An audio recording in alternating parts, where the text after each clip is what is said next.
بسم اللہ الرحمن الرحیم۔ حضرت بشر حافی رحمۃ اللہ علیہ انہی میں سے ابو نصر بن الحارث الحافی ہیں۔ بغداد میں رہائش اختیار کر لی اور ان کی وفات 227 ہجری کو بغداد میں ہوئی۔ بڑی شان کے مالک تھے۔ حضرت بشر حافی کی توبہ کا واقعہ یوں ہے کہ ایک دن آپ نشے کی حالت میں گھر سے نکلے، راستے میں انہیں ایک کاغذ کا ٹکڑا ملا، تعظیم کے ساتھ اٹھایا، اس پر بسم اللہ الرحمن الرحیم تحریر تھا۔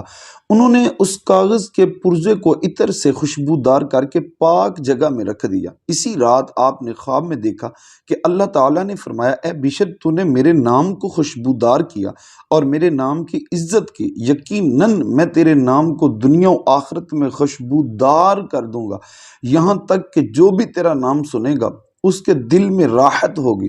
اس پر آپ نے فوراً توبہ کر لی۔ حضرت امام احمد بن حنبل رحمۃ اللہ علیہ بیشتر آپ ہی کی صحبت میں رہتے اور آپ کے عقیدت مندوں میں سے تھے۔ چنانچہ جب آپ کے شاگردوں نے پوچھا کہ اتنے بڑے محدث اور فقیہ ہونے کے باوجود آپ ایک دیوانے کے ہمراہ کیوں رہتے ہیں، تو فرمایا، بے شک شریعت میں زیادہ جانتا ہوں، شریعت میں زیادہ جانتا ہوں، لیکن شریعت والے کو وہ دیوانہ زیادہ جانتا ہے۔ اسی وجہ سے امام صاحب اکثر آپ سے استدعا کرتے کہ مجھے اللہ کی باتیں سنائیں۔ آپ فرمایا کرتے تھے کہ میں ایک مرتبہ خواب میں حضور اکرم صلی اللہ علیہ وسلم کی زیارت سے مشرف ہوا تو حضور صلی اللہ علیہ وسلم نے پوچھا کہ اے بشر، کیا تجھے علم ہے کہ تیرے دور کے بزرگوں سے تیرا درجہ کیوں بلند کیا گیا ہے؟ میں نے عرض کیا کہ مجھے تو معلوم نہیں۔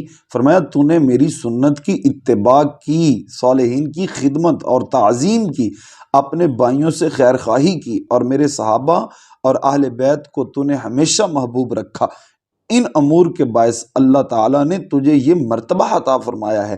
پھر دوبارہ جب حضور صلی اللہ علیہ وسلم نے فرمایا کہ امراء حصول ثواب کے لیے فقراء کی جو خدمت کرتے ہیں وہ تو پسندیدہ ہیں، لیکن اس سے زیادہ افضل یہ ہے کہ فقراء کبھی امراء کے آگے دست طلب دراز نہ کریں بلکہ خدا تعالیٰ پر مکمل بھروسہ رکھیں۔ کسی عورت نے امام احمد بن حنبل سے یہ مسئلہ دریافت کیا کہ میں اپنی چھت پر سوت کاٹ رہی تھی کہ راستے میں شاہی روشنی کا گزر ہوا اور میں نے اسی روشنی میں تھوڑا سا سوت کاٹ لیا، اب بتائیے وہ سوت جائز ہے یا ناجائز؟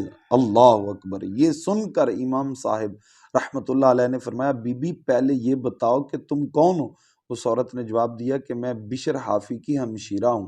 امام صاحب رو پڑے اور فرمایا کہ وہ سود تمہارے لیے جائز نہیں، تم حضرت بشر حافی کی بہن ہو جو اہل تقوی ہیں اور تمہیں اپنے بھائی کے نقش قدم پر چلنا چاہیے، جو مشتبہ کھانے پر اگر ہاتھ بڑھاتے تو ہاتھ بھی ان کی پیروی نہیں کرتا تھا۔ آپ فرماتے ہیں کہ جو شخص یہ ارادہ کرے کہ وہ دنیا میں عزیز اور آخرت میں شریف ہو، اسے 3 باتوں سے بچنا چاہیے۔ ایک یہ کہ وہ کسی سے سوال نہ کرے، دوسرا یہ کہ کسی کا ذکر برائی سے نہ کرے، تیسرا یہ کہ وہ کسی کا مہمان نہ ہو، کیونکہ جسے اللہ کی معرفت ہو گئی اسے مخلوق کی احتیاج نہ ہوگی، اس لیے کہ خلق کی احتیاج عدم معرفت الہی کی دلیل ہے۔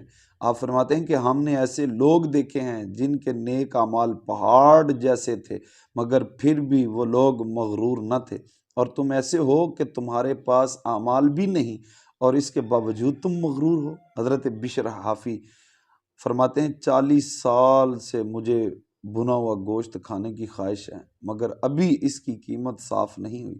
کسی نے حضرت بشر سے پوچھا کہ روٹی کس سے کھاتے ہو؟ جواب دیا کہ عافیت یاد کر کے اسی کو سالن بنا لیتا ہوں۔ اللہ اکبر، اللہ اکبر۔ ایک شخص نے حضرت بشر حافی رحمۃ اللہ علیہ سے یہی قصہ بیان کیا تو حضرت بشر حافی رحمۃ اللہ علیہ نے فرمایا کہ حلال روزی اسراف کی متحمل نہیں ہوتی۔ کسی نے حضرت بشر کو خواب میں دیکھا اور پوچھا کہ اللہ تعالیٰ نے آپ سے کیا برتاؤ کیا؟ جواب دیا کہ اللہ تعالیٰ نے مجھے معاف کر دیا ہے اور فرمایا ہے کہ اے بشر، تمہاری جو قدر و منزلت اپنے بندوں کے دلوں میں ڈال رکھی ہے اس کا شکر تو انگاروں پر سجدہ کر کے بھی ادا نہیں کر سکتا۔ یہ تھے حضرت بشر حافی رحمۃ اللہ علیہ۔